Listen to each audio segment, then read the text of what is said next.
Hello friends, எல்லாரும் எப்படி இருக்கிறீங்க? இது உங்கள் மணிமொழியின் கதை களஞ்சியம். உங்களோட ஹெட்ஃபோன்ஸை மாட்டிக்கோங்க. உங்கள் கண்களை மூடி இந்த கதையில் வர கதாபாத்திரங்களை கற்பனை பண்ணிக்கோங்க. உங்களுக்கு ஒரு நல்ல கதை படிக்கிற அனுபவத்தை நான் கொடுக்க ட்ரை பண்ணுறேன். இது வரைக்கும் நம்ம சேனலை நீங்கள் சப்ஸ்கிரைப் பண்ணலைன்னா சப்ஸ்கிரைப் பண்ணிக்கோங்க. பிடிச்சிருந்தா லைக்கும் தட்டிடுங்க. இப்போ வாங்க கதைக்குள்ளே போகலாம்.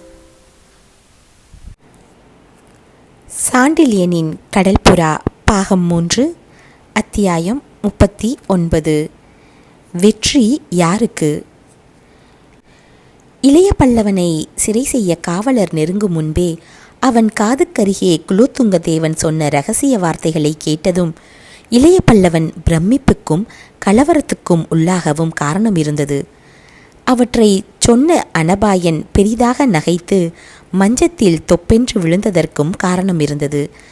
அப்படி தொப்பென்று விழுந்த அனபாயன் இளைய பல்லவன் சென்ற நீண்ட நேரத்திற்கு பின்பும் மீண்டும் நகைத்து கொண்டே இருந்தான். ஆனால் காவலர்களுக்கிடையே சென்ற இளைய பல்லவன் அப்படி நகைக்கும் நிலையில் அடியோடு இல்லை. அவன் சித்த பிரமிப்பு விவரிக்க இயலாத அளவு விதிந்து அவனை கனவில் சிக்கிவிட்டவன் போல் அடித்திருந்தது. ஏதோ கனவில் நடப்பவன் போல் காவலருக்கு இடையில் நடந்து சென்றவன் அரண்மனை காவல் கூடம் ஒன்றில் தனியே விடப்பட்ட பின்பும் சுமார் 2-3 நாளிகைகள் மட்டும் கனவில் இருப்பவன் போலவே நாற்புறமும் வெறித்து பார்த்து கொண்டிருந்தான். அக்ஷயமுனைக்கு சென்றால் உனக்கென்ன நஷ்டம்? அங்கு மஞ்சள் அழகியும் இருக்கிறாள். ஒரு பெண்ணுக்கு 2 பெண்களாயிற்று. போய் வா, உனக்கு யோக காலம் இப்பொழுது என்ற வார்த்தைகளை தான் அனபாயன் இளைய பல்லவன் காதில் ஓதியிருந்தான். தன் வாழ்வின் அந்த பகுதியை அனபாயன் அறிந்திருக்க வழியில்லை என நினைத்திருந்த இளைய பல்லவனுக்கு அந்த வார்த்தைகளை கேட்டதும் பேரதிர்ச்சியே ஏற்பட்டது.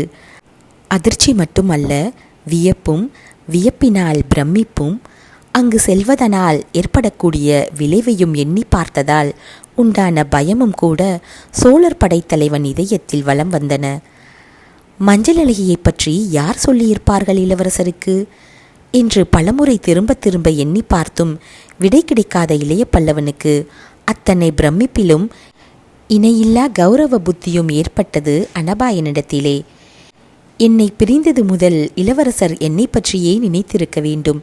இல்லாவிடில் என் வாழ்வை பற்றிய ஒவ்வொரு நுணுக்கத்தையும் விசாரித்து அறிந்திருப்பாரா என்று நினைத்து பார்த்து இளவரசனுடைய அந்தரங்க நட்பை பெற்றது பற்றி அத்தனை பிரமிப்பிலும் ஓரளவு ஆனந்தமும் அடைந்தான் இளைய பல்லவன். அந்த ஆனந்தம் அதிக நேரம் நிலைக்கவில்லை இளைய பல்லவன் இதயத்திலே. மஞ்சள் அழகியை மீண்டும் நெருங்குவதால் தனக்குண்டாகக்கூடிய மனக்கிளர்ச்சியை அவன் அறிந்தே இருந்தான். அவளை அந்த காவற்கூடத்தில் நினைத்த சமயத்தில் கூட அவள் எழில் முகமும் மயக்கும் விழிகளும் மஞ்சள் நிற தேகமும் அவன் கண்களுக்கு எதிரே விரிந்தன. அந்த தோற்றத்திலிருந்து சிந்தையை விடுவித்து கொள்ள காவற்கூடத்தின் சாளரத்தை நெருங்கி வெளியே பார்த்தவன் மென்மேலும் பிரமிப்பே அடைந்தான். அரண்மனையின் அந்த காவற்கூடம் அரண்மனையின் கோடியில் ஒரு புறமாக அமைக்கப்பட்டிருந்ததால் அதை அடுத்திருந்த அரண்மனை நந்தவனம். அந்த நந்தவனத்துக்கு குறுக்கே சாளரத்தின் பார்வையில் ஓடியது ஒரு குறுகிய பாதை. அந்த பாதையின் கோடியை கடல் அலைகள் தொட்டு கொண்டிருந்தன. பாதையின் இருபுறங்களிலும் நந்தவனத்தின் மலர் மரங்களின் கிளைகள் தரையை தொட்டு கொண்டிருந்தன. சில கிளைகள் பூங்கொத்துகளை காற்றில் அசைத்து தரையை பெருக்கியும் கொண்டிருந்தன. அந்த காட்சியை கண்ட இளைய பல்லவன் அசந்து போனான். கடாரத்தின் அந்த அரண்மனையை நிர்மாணித்தவன் யாராயிருந்தாலும் அவன் பெரிய ரசிகன் என்பதை தீர்மானித்து கொண்ட இளைய பல்லவன் தான் பல தெருக்களை தாண்டி அரண்மனைக்கு வந்தாலும் கடாரத்தின் கடற்கரை லேசாக வளைந்திருப்பதால் தான் அதன் ஒரு கோடியில் அரண்மனையை அத்தனை சிறப்பாக அமைக்க முடிந்தது என்றும் முடிவு செய்தான்.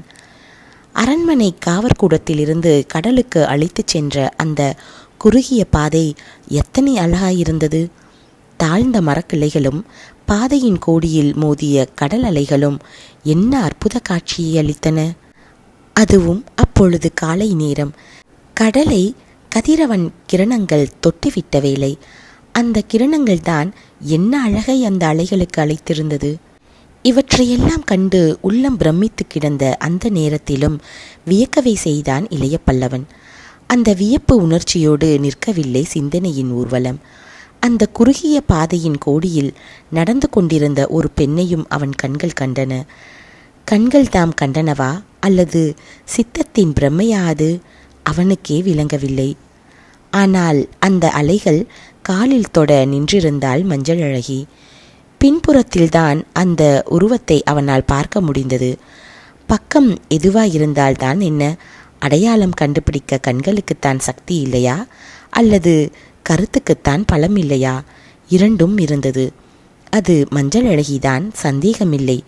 அவள் நின்ற தோரணை, வெயிலில் பொன்னை போல் பளபளத்த மஞ்சள் நிறம், உருண்ட அந்த கால்களின் அழகு, அவள் கால்களில் கட்டியிருந்த அந்த நடனச் சலங்கை எல்லாமே அவளை மஞ்சள் அழகி என நிரூபித்ததால் அவன் அக்ஷயமுனைக்கே சென்று விட்டான்.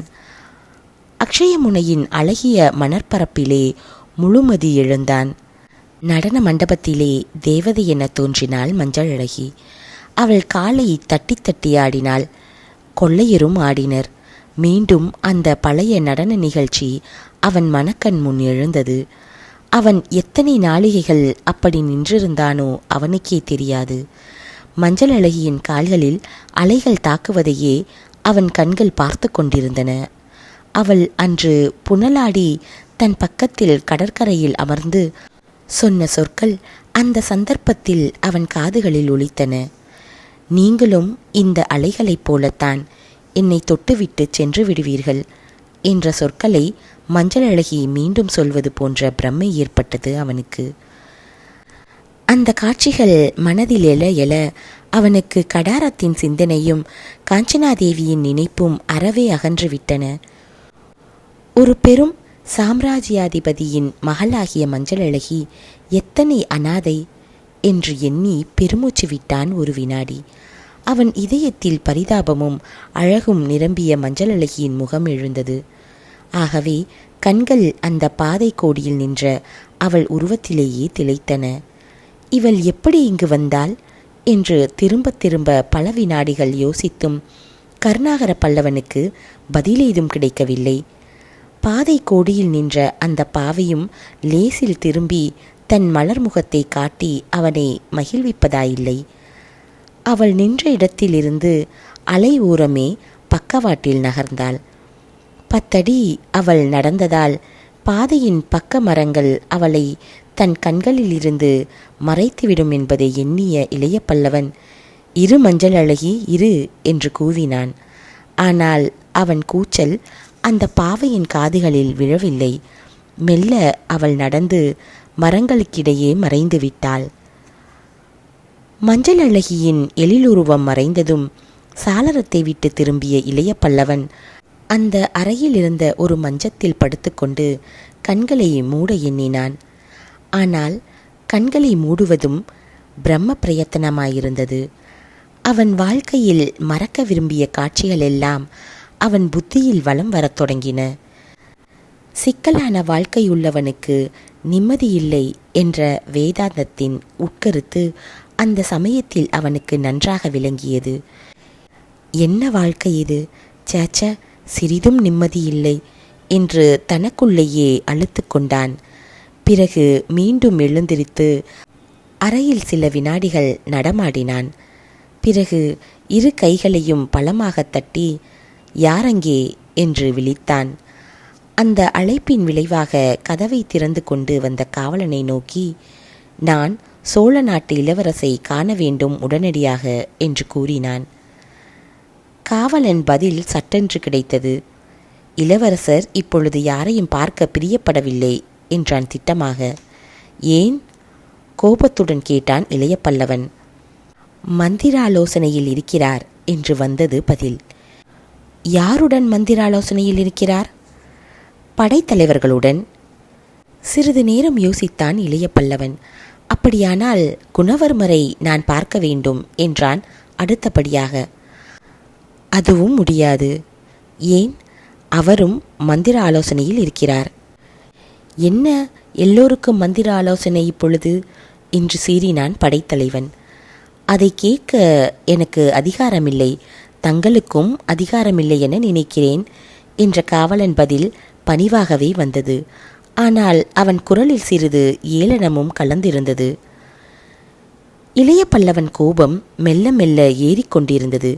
சரி, அப்படியானால் காஞ்சனாதேவியிடம் என் வரவை அறிவித்து வா என்றான் ஓரளவு கோபத்தை தணித்து கொண்டு. யாரை சொல்கிறீர்கள்? இளவரசியாரையா என்ற காவலன் பயத்துடன் அந்த கேள்வியை தொடுத்தான். ஆம், இளவரசியாரைத்தான் என்றான் இளைய பல்லவன். காவலன் முகத்தில் வியப்பு மறைந்தது. ஒன்று உங்களுக்கு சித்தப்பிரமையாக இருக்க வேண்டும், அல்லது எனக்கு சித்தப்பிரமையாயிருக்க வேண்டும் என்றான் காவலன். இளைய பல்லவன் கண்கள் காவலன் முகத்தை நன்றாக ஊடுருவி ஓரளவு நிதானத்துக்கும் வந்துவிட்ட இளைய பல்லவன் கேட்டான், இதில் சித்தப்பிரமைக்கு என்ன இருக்கிறது என்று. கடாரத்தின் இளவரசியாரை நான் எப்படி அணுகுவது செய்தி சொல்ல என்று வினவினான் காவலன். ஏன் அணுக முடியாது? முதலில் அந்தப்புறம் எங்கிருக்கிறதென்று நான் கேட்டு அறிய வேண்டும். பிறகு தேவியாரை பார்க்க வேண்டும். இதெல்லாம் நடக்கிற காரியமா? இதை கேட்ட பின்புதான் மெல்ல மெல்ல இளைய பல்லவன் இதயத்தில் சந்தேகம் சிறிது உதயமாயிற்று. அந்த சந்தேகத்தின் விளைவாக கேட்டான், நீ இந்த ஊர்தானே என்று. இல்லை, மிக தெளிவாக வந்தது காவலன் பதில். அப்படியானால் நீ என்று மீண்டும் துவங்கிய கேள்வியை இளைய பல்லவன் முடிக்கும் முன்னதாகவே இடைமறித்த காவலன், நான் சோழ நாட்டவன் என்றான். உண்மை நன்றாக பளிச்சிட்டது இளைய பல்லவன் புத்தியில். அனபாயர் வேண்டுமென்றே தனது காவல் ஒருவனை என்னை காக்க பணித்திருக்கிறார். கடாரத்தின் பணிமக்களாயிருந்தால் இளைய பல்லவன் சொற்படி கேட்பார்கள் என்பது அனபாயருக்கா தெரியாது? நல்லது, உமது சாமர்த்தியத்தை என்னிடமே காட்டுகிறீரே இளவரசே. இருக்கட்டும் இருக்கட்டும் என்று உள்ளூரச் சொல்லிக்கொண்ட இளைய பல்லவன் காவலனை நோக்கி, நான் யார் என்பது உனக்கு தெரியுமா என்று வினவினான். தங்கள் பெயர் இந்த பிராந்தியங்களில் பிரசித்தம் என்று 4 நாட்களுக்கு முன்பே தெரியும் என்றான் காவலன். 4 நாட்களுக்கு முன்பா என்று வியப்புடன் வினவினான் இளைய பல்லவன். ஆம். அப்படியானால் நீங்கள் வந்து 4 நாட்கள்தான் ஆகின்றனவா? ஆம். இங்கு மக்கள் என்ன பேசிக்கொள்கிறார்கள் என்னை பற்றி? தமிழர்களை காக்கும் வீரர் என்று சொல்கிறார்கள். நீ அதை நம்புகிறாயா? நம்பாதிருக்க எனக்கு காரணமில்லை. உயிரை பணயம் வைத்து பாலூரில் நீங்கள் அனபாயர் தப்ப வசதி செய்ததாக சோழர் நாட்டில் பேசிக்கொள்கிறார்கள். நல்லது. அப்படியானால் உன் இளவரசருக்கு உதவிய எனக்கு நீ ஓர் உதவி செய்ய முடியுமா? இளவரசர் உத்தரவுக்கு மாறுபடாத எதையும் செய்கிறேன். இதை கேட்டதும் மெல்ல காவலனை நெருங்கிய இளைய பல்லவன், வீரனே, துறைமுகத்தில் கடல்புறா என்னும் மரக்கலம் இருக்கிறது. அதில் என் நண்பன் அமீர் என்று ஒருவன் இருக்கிறான். அவனை இங்கு வரச் சொல்ல முடியுமா என்று கேட்டான். அவர் இங்கு வந்து என்ன செய்யப் போகிறார் என்று வினவினான் காவலன். அவனுடன் சில விஷயங்கள் பேச வேண்டும் நான். தங்களிடமும் யாரும் பேசக்கூடாதென்று பணித்திருக்கிறார் இளவரசர். ஆனால் ஒரு விலக்கு மட்டும் உண்டு என்றான் காவலன். இளைய பல்லவன் இதயத்தில் நம்பிக்கை துளிர்விட்டது. என்ன அது என்று வினவினான் படைத்தலைவன். வேண்டுமானால் இன்றிரவு உங்களை இளவரசர் சந்திப்பார் என்றான் காவலன். இளைய பல்லவன் மேற்கொண்டு ஏதும் பேசவில்லை. அந்த காவற்கூடத்தில் அன்றைய பொழுதை கழிப்பதை தவிர வேறு வழியில்லை என்பதை புரிந்து கொண்டான். ஆகவே காவலனை வெளியே போக சொல்லிவிட்டு அன்றைய பொழுதை மெல்ல மெல்ல கழித்தான். பகலில் கொண்டு வரப்பட்ட உணவையும் மாலைக்கு சற்று முன்பு கொண்டு வரப்பட்ட சிற்றுண்டியையும் அவன் அறவே தொடவில்லை. அனபாயன் போட்ட திட்டத்தை மாற்றாமல் தன் இஷ்டப்படி நிறைவேற்ற முடிவு செய்திருப்பதை நினைத்து பெரிதும் வெகுண்டான் அவன். என்னை விட இந்த கடல் பிராந்தியத்தின் மர்மங்கள் தெரியுமா இவருக்கு? என் வழியில் விட்டால் இன்னும் 6 மாதங்களில் ஸ்ரீவிஜயத்தை நானே பணிய வைத்து விடுவேனே. எனக்கு கொள்ளைக்காரன் எனும் பெயரை சோழ அரசாங்க பூர்வமாக ஏற்படுத்தி முடிந்தால் சமாதானமாகவும் முடியாவிட்டால் போராலும் ஸ்ரீவிஜய பிரச்சனையை தீர்க்க முடிவு செய்திருக்கிறீர்கள் அல்லவா அனபாயரே? இருக்கட்டும், உமது திட்டம் நிறைவேறுவதை நான் பார்த்து விடுகிறேன் என்று உள்ளுக்குள்ளேயே குமுறிய இளைய பல்லவன் குலோத்துங்கன் திட்டத்தை முறியடிக்க ஒரு வழியையும் ஏற்படுத்தி கொண்டான். நான் இந்த இடத்திலிருந்து காஞ்சனாதேவியை அபகரித்து கொண்டு உங்கள் இஷ்டப்படி தப்பிச் சென்றால் அல்லவா நீங்கள் இடும் திட்டம் பழிக்கும். இந்த காவற்கூடத்தை விட்டு நான் நகராவிட்டால் என்ன செய்வீர்? ஒன்று என்னை சிறையில் வைத்து ஜெயவர்மனுடன் சமாதானம் பேச வேண்டும், அல்லது என்னை துணை கொண்டு அவனுடன் போராட வேண்டும். இரண்டாலும் ஆபத்திருக்கிறது அனபாயரே. அந்த ஆபத்தை எப்படி சமாளிப்பீர் பார்க்கலாம். இந்த ஒரு முறை நான் உமது கட்டளையை நிறைவேற்றப் போவதில்லை. ஏன் நிறைவேற்ற வேண்டும்? சோழ நாடு சம்பந்தப்பட்டவரை நான் ஒரு கொள்ளைக்காரன். அப்படி இருக்க அரச ஆணையை என்னை எப்படி கட்டுப்படுத்தும்? கட்டுப்படுத்தாது, ஒரு காலும் கட்டுப்படுத்தாது என்று சொல்லிக்கொண்டே இளைய பல்லவன் மெல்ல சிரித்தான். காஞ்சனாதேவி, மஞ்சளழகி இருவரும் கடாரத்தில் இருக்க நான் காஞ்சனாதேவியை மட்டும் தூக்கிச் செல்வானேன் என்று தன்னை கேட்டுக்கொண்டான். ஒருவேளை தான் கண்டது பகற்கனவாயிருக்குமோ என்ற யோசனை கூட தோன்றியது அவனுக்கு. சூரிய வெளிச்சத்தில் கனவு காண முடியாதென்ற முடிவுக்கு வந்த அவன் மஞ்சளழகி அந்த அரண்மனையில் தான் இருக்கிறாள் என்பதை தீர்மானித்து கொண்டதன்றி அங்கு அவள் வரவேண்டிய அவசியத்தையும் அறிய முடிவு செய்தான். ஆகவே கடாரத்தை விட்டு நகருவதில்லை என்று தீர்மானித்து கொண்ட இளைய பல்லவன் மாலை பொழுதையும் இரவையும் கூட மகிழ்ச்சியுடன் வரவேற்றான். இரவு அந்த காவற்கூடத்திலும் ராஜ உபச்சாரம் நடந்தது அவனுக்கு. பணிமக்கள் உணவும் பாலும் பழமும் கொண்டு வந்து வைத்தார்கள். அவற்றை அவன் உண்டபின் அந்த அறை மூலையில் அகற்புகையையும் போட்டார்கள். அகற்புகை அளித்த சுகந்தத்தை நாசியில் நன்றாக இழுத்து பஞ்சனையில் படுத்த இளைய பல்லவன் தான் செய்த முடிவின் விளைவாக பரம திருப்தியுடன் உறங்கினான். கண்களை விழித்தபோது வெற்றியளித்த மகிழ்ச்சியுடன் விழித்தான். விழித்த பின்புதான் புரிந்து கொண்டான் தான் அடைந்தது வெற்றியல்ல என்பதை. பஞ்சனையில் அவன் அருகே உட்கார்ந்திருந்தாள் காஞ்சனாதேவி. வேண்டாம், எழுந்திருக்காதீர்கள் என்று உதிர்ந்தன அவள் உதடுகளிலிருந்து இனிய சொற்கள். அவள் மலர்க்கரங்கள் அவன் நுதலை லேசாக தடவியது. 39ஆம் அத்தியாயம் முடிவு பெற்றது. சாண்டில்யனின் கடல்புறா பாகம் 3 அத்தியாயம் 40. உண்மையை சொல். பஞ்சனை முகப்பில் உட்கார்ந்திருந்த கடாரத்து அஞ்சுகம் எழுந்திருக்க முயன்ற தன்னை வேண்டாம், எழுந்திருக்காதீர்கள் என்று கூறியதன்றி தன் கையால் மெல்ல நுதலை தடவியதும் தன்னை அனபாயன் ஏமாற்றி விட்டான் என்பதை புரிந்து கொண்ட இளைய பல்லவன் பெரும் பிரமிப்படைந்து சுற்றுமுற்றும் தன் கண்களை சுழலவிட்டான். கொஞ்ச நஞ்சம் இருந்த சந்தேகத்தையும் கண்கள் தீர்த்து வைத்தன. அறையின் மரத்தூண்களிலிருந்தும் அமைப்பிலிருந்தும் தான் இருப்பது கடாரத்தின் காவற்கூடமல்ல என்பதையும் கடல்புறாவின் தனது சொந்த அறையே என்பதையும் உணர்ந்து கொண்டான் இளைய பல்லவன். ஒரே சீராக சென்று கொண்டிருந்த மரக்கலத்தின் ஆட்டமும் கொஞ்ச நஞ்சம் இருந்த சந்தேகத்தை தீர்த்து வைத்தது படைத்தலைவனுக்கு. ஏதோ தந்திரத்தால் அனபாயன் தன்னை கடல்புறாவுக்கு அனுப்பிவிட்டதை சந்தேகமற உணர்ந்து கொண்டதும் கோபத்தின் வசப்பட்ட இளைய பல்லவன் காஞ்சனாதேவியின் கையை அகற்றி எறிந்து பஞ்சனையிலிருந்து எழுந்திருக்க முயன்ற போதுதான் அவனுக்கு முழு உண்மை புலப்பட்டது.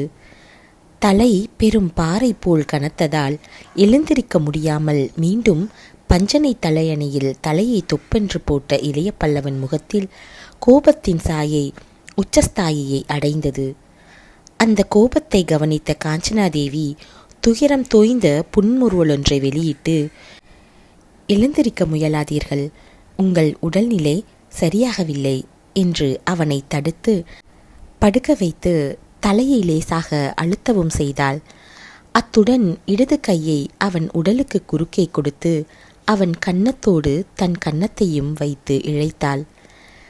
சாதாரண சமயமாயிருந்தால் அந்த இன்பச் சூழ்நிலையில் மெய்மறந்திருக்கக்கூடிய இளைய பல்லவன் அன்று உள்ளே எழுந்திருந்த கோபக்கினியால் அவள் கையை எடுத்து அப்புறம் எறிந்தான். அதற்கும் கடாரத்து கட்டழகி மசியாமல் கன்னத்தை இழைத்து கொண்டே கேட்டாள், ஏன் என்னிடம் இத்தனை கோபம் என்று. இளைய பல்லவன் அவள் தலையை தூக்கிவிட்டு சரியாக உட்கார அவளை கட்டாயப்படுத்தினான். அதன் விளைவாக எழுந்து உட்கார்ந்த காஞ்சனாதேவியை இளைய பல்லவன் சுடுவிழிகள் நோக்கின. நீ எப்பொழுது வந்தாய் இங்கே என்ற அவன் கேள்வியிலும் அதிக உஷ்ணம் இருந்தது. அந்த உஷ்ண கேள்வி கூட காஞ்சனாதேவியின் புன்முறுவலை மாற்றவில்லை. இன்று விடியற்காலையில் வந்தேன் என்று சர்வசாதாரணமாக சொன்னாள் அவள். இளைய பல்லவன் விழிகள் அவள் முகத்தை நன்றாக ஆராய்ந்தன. யார் தூண்டுதலின் மீது வந்தாய் என்ற மற்றும் ஒரு கேள்வி எழுந்தது அந்த ஆராய்ச்சியை தொடர்ந்து. அந்த கேள்வி காஞ்சனாதேவியின் முகத்திலும் சினத்தின் சாயையை மெல்ல பரப்பவே அவள் சொன்னாள், யார் தூண்டுதலும் எனக்கு தேவையில்லை என்று. அனபாயர் அனுப்பவில்லையா உன்னை இங்கு என்று சீறினான் இளைய பல்லவன். காஞ்சனாதேவியின் சீற்றம் முன்னை விட அதிகப்படவே அவள் சொன்னாள், நீங்கள் மயக்கமாக படுத்திருப்பதாகத்தான் கேள்விப்பட்டேன். உங்களுக்கு சித்தப்பிரமையும் ஏற்பட்டிருப்பது எனக்கு தெரியாது என்று. பெண்ணின் கோபத்துக்கு முன் ஆண்மகன் கோபம் என்ன செய்ய முடியும்? ஆகவே சற்று கோபத்தை அடக்கிக் கொண்ட இளைய பல்லவன் அனபாயன் ஏதோ பெரும் நாடகமாடியிருக்கிறான் என்பதை புரிந்து கொண்டு அதன் முழு விவரத்தையும் ஆராய தீர்மானித்து, ஆமாம் காஞ்சனா, நான் மயக்கமாக இருப்பதாக யார் சொன்னது உனக்கு என்று வினவினான், குரலில் சாந்தத்தை வரவழைத்து கொண்டு. அந்த குரல் அவள் இதயத்தை தொடவே அவள் உள்ளத்தில் எழுந்த கோபமும் மறைந்தது. ஆகவே சொன்னாள் அவள், என் தந்தைதான் சொன்னார் என்று. உன் தந்தையா என்று சற்றே சந்தேகம் மண்டிய குரலில் கேட்டான் இளைய பல்லவன். பார்த்தீர்களா, மீண்டும் சந்தேகம் உங்களுக்கு நான் சொல்வதில் என்றாள் காஞ்சனாதேவி. இல்லை இல்லை, உன் தந்தையா சொன்னார் என்று கேட்டேன் என்று சங்கடப்பட்டு கேட்டான் இளைய பல்லவன். ஆம், அவருக்கு யார் சொன்னது? அதை நிதானித்து கேட்கக்கூட எனக்கு அவகாசமில்லை. அத்தனை அவசரமாக வந்துவிட்டாயா? ஆம் என்று சொன்ன காஞ்சனாதேவி அவனை தன் அழகிய கண்களில் அன்பு ததும்ப நோக்கினாள். அத்துடன் சொன்னாள், பெண் உள்ளம் உங்களுக்கு எங்கு புரிய போகிறது, கல் நெஞ்சம் உங்களுக்கு என்று. எனக்கா கல் நெஞ்சமா என்று வினவினான் இளைய பல்லவன் வியப்பு குரலில் ஒலிக்க. ஆம், சந்தேகம் என்ன? எப்படி தெரிந்து கொண்டாய் அதை? நீங்கள் எப்பொழுது கடாரம் வந்தீர்கள்? நேற்று காலையில். எத்தனை மாதம் கழித்து? 6 மாதங்களுக்கு பிறகு. 6 மாதங்களுக்கு பிறகு வருகிறீர்கள் கடாரத்துக்கு, அதுவும் வெகு காலையில் வருகிறீர்கள். வந்து அன்றிரவு வரை என்னை வந்து பார்க்கக்கூட தோன்றவில்லை உங்களுக்கு? இன்று விடிவதற்கு 4 நாளிகைகளுக்கு முன்பு என் தந்தை என்னை எழுப்பி, நீங்கள் திடீரென நேற்றிரவு அரண்மனையில் மயக்கமாகிவிட்டதாகவும் உங்களை அமீரும் வேறு இருவரும் மரக்கலத்துக்கு எடுத்து போய்விட்டதாகவும் கூறுகிறார். இதை கேட்ட என் மனம் என்ன பாடுபட்டிருக்கும்? என் உடல் தங்கியிருக்குமா அரண்மனையில் என்று விடுவிடு என்று பேசி சற்றே நிறுத்திய காஞ்சனாதேவி, உங்களுக்கு எங்கே தெரியப் போகிறது என் மனநிலை? நீங்கள் மயக்கமுற்றிருப்பதை கேட்டதும் ஓடோடி வந்தேன். என் தந்தையை தடுத்தும் கேட்காமல் ஓடி வந்தேன். துறைமுகமடைந்து அங்குள்ள படகொன்றில் ஏறி மரக்கலம் வந்தேன் இளைய பல்லவரே என்று கூறி அவனை பார்த்தாள் தன் கருவிழிகளால். இளைய பல்லவன் புத்தியில் மெல்ல மெல்ல அனபாயன் திட்டம் புரியலாயிற்று. எதற்கும் அதை பற்றி முழுதும் தெரிந்து கொள்ள இஷ்டப்பட்டு, உன் மீது நான் கோபித்தது தவறுதான் காஞ்சனா என்று கூறிவிட்டு தலையை நகர்த்தி அவள் மலர்காலின் அருகே சாய்ந்து கொண்டான். அவள் கை அவன் தலையை லேசாக வருடி கொடுத்தது. அந்த கையை தலையிலிருந்து எடுத்து தன் கையில் இறுக பிடித்து கொண்டான் இளைய பல்லவன். பிறகு அழைத்தான் அவளை, காஞ்சனா என்று. அந்த சப்தமே பதிலாக வந்தது காஞ்சனாதேவியிடமிருந்து. நான் நேற்று காலையில் வந்தேன் அல்லவா? ஆமாம். பகல் பூராவும் எங்கிருந்தேன் என்று நீ ஏன் விசாரிக்கவில்லை? கடல் புறாவின் தாரைகள் ஊதப்பட்ட 1/2 நாழிகைகளுக்கு பிறகு தந்தையை விசாரித்தேன். நீங்கள் இளவரசருடன் அந்தரங்க ஆலோசனையில் இருப்பதாக சொன்னார். காவலர் யாரையும் விசாரிக்கவில்லையா? விசாரித்தேன், 2 அவர்களுக்கு தகவல் ஏதும் தெரியவில்லை. நீங்கள் இளவரசருடன் இருப்பதாகவே தெரிவித்தார்கள். பிறகு இளவரசரையும் பார்த்தேன். இதை கேட்டதும் துடித்து எழுந்திருக்க முற்பட்டு மீண்டும் பஞ்சனையில் விழுந்த இளைய பல்லவன், என்ன, இளவரசரை பார்த்தாயா என்று பெருவியப்புடன் வினவினான். காஞ்சனாதேவியின் கண்கள் அவன் கண்களை சந்திக்க சக்தியற்றதாயின. அவள் தலையை தாழ்த்தி கொண்டு சொன்னாள், ஆம், வெக்கத்தையும் விட்டுத்தான் போய் அவரை பார்த்தேன். எப்பொழுது பார்த்தாய்? நீங்கள் வந்து சில நாளிகைகள் பொறுத்திருந்தேன். உதய காலமும் வந்துவிட்டது. ஆகவே நானே போனேன் அவரிடம். என்னை பார்த்ததும் உண்மையில் அனபாயர் ஆச்சரியப்பட்டிருக்க வேண்டும். அந்தப்புறத்தில் இருக்க வேண்டிய இளவரசி காவலேதும் இல்லாமல், முன்னறிவிப்பு இல்லாமல் வந்தது பற்றி அப்படி ஏதும் ஆச்சரியப்படவில்லை. அவர் சாதாரணமாக வரவேற்றார், பேசினார். பிறகு உங்களை பற்றி அவரே சொன்னார். அவரே சொன்னாரா? என்ன சொன்னார்? அத்தனை நேரம் வரை நீங்கள் அங்குதான் இருந்ததாகவும் அப்பொழுதுதான் கடற்கரையோரம் போனதாகவும் சொன்னார். அவ்வளவுதான் சொன்னாரா? இல்லை, நீங்கள் நீராட சென்றதாகவும் சொன்னார். மற்றும் ஏதேதோ சொன்னார். இந்த இடத்தில் காஞ்சனாதேவி வார்த்தைகளை விழுங்கினாள். சொல், என்ன சொன்னார் சொல் என்று துடிப்புடன் நோக்கினான் இளைய பல்லவன். மஞ்சள் அழகி யார் என்று விசாரித்தார். அப்படியா? ஆம், நான் எனக்கு தெரிந்ததை சொன்னேன். பிறகு அவர் மஞ்சள் அழகி எப்படி இருப்பாள் என்று விசாரித்தார். அவள் உடை, கால், சதங்கை எல்லாவற்றையும் பற்றி கூறினார். இதையெல்லாம் பலவர்மரிடமிருந்து அறிந்ததாகவும் கூறினார். மஞ்சள் அழகியின் கால்களும் பொன்னிற மஞ்சளாமே. இதை சொன்ன காஞ்சனாதேவியின் குரலில் பொறாமை நிரம்பி கிடந்தது. இளைய பல்லவனுக்கு சகலமும் புரிந்துவிட்டது. அதற்காகத்தான் நீயும் மஞ்சள் அழகி போல் கால்களுக்கு மஞ்சள் பூசி சதங்கை அணிந்து கடல் நீராட ஓடினாயா என்று வினவினான் கோபத்துடன். காஞ்சனாதேவிக்கு ஏற்பட்ட வியப்பில் அவள் இளைய பல்லவன் குரலில் ஒலித்த கோபத்தை கூட கவனிக்கவில்லை. நான் ஓடினது உங்களுக்கு தெரியுமா என்று வியப்பு குரலில் பெரிதும் பிரதிபலிக்க கேட்டாள் அவள். தெரியாமல் என்ன, உன் கோலத்தை பார்க்கவும் பார்த்தேன். எங்கு? கடல் அலைகளுக்கருகில். பார்த்தீர்களா? பார்த்தேன், நந்தவன குறுக்கு பாதை ஓரத்தில் அளித்த காட்சியை. பார்த்துமா என்னை அழைக்கவில்லை நீங்கள்? எங்கு ஒளிந்து கொண்டிருந்தீர்கள்? அந்த கோலத்தில் என்னை பார்க்க ஆசையாயிருந்ததா உங்களுக்கு? அப்படியானால் மஞ்சள் அழகியிடம் உங்களுக்கு என்று குலைந்தாள் காஞ்சனாதேவி. இளைய பல்லவன் தன்னை மறைந்து நின்று பார்த்து ரசித்திருக்க வேண்டும் என்ற நினைப்பு அவளுக்கு பேரின்பத்தை அளித்தது. அந்த இன்பத்தில் மஞ்சள் அழகியின் அழகு தன் அழகை விட அத்தனை உயர்ந்ததா என்ற எண்ணமும் பொறாமையும் கலந்து உறவாடின. அந்த உணர்ச்சிகள் பலவும் அவள் முகத்திலும் தாண்டவமாடின. அவை எதையும் கவனிக்கும் நிலையில் இல்லை இளைய பல்லவன்.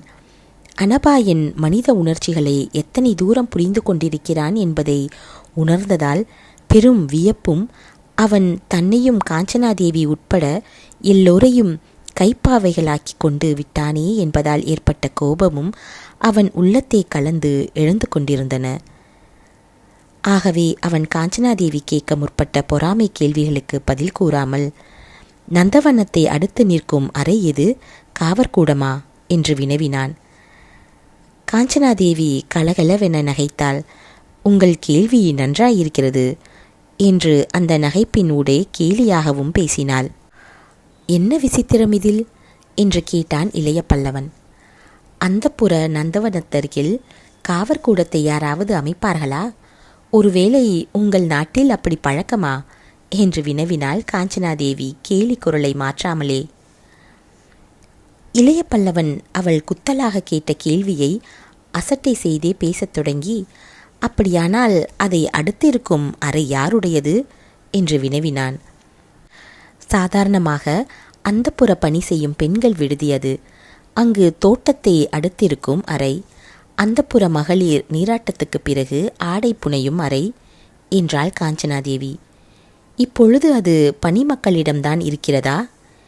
இல்லை, அன்னபாயர் வந்ததிலிருந்து அவர் வீரர்கள் அங்கு தங்குகிறார்கள்.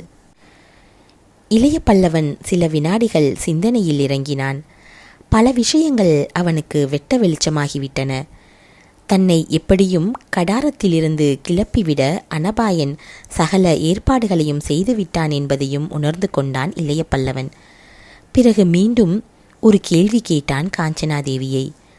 நான் மயக்கமுற்றது உனது தந்தைக்கு எப்படி தெரியும் என்று.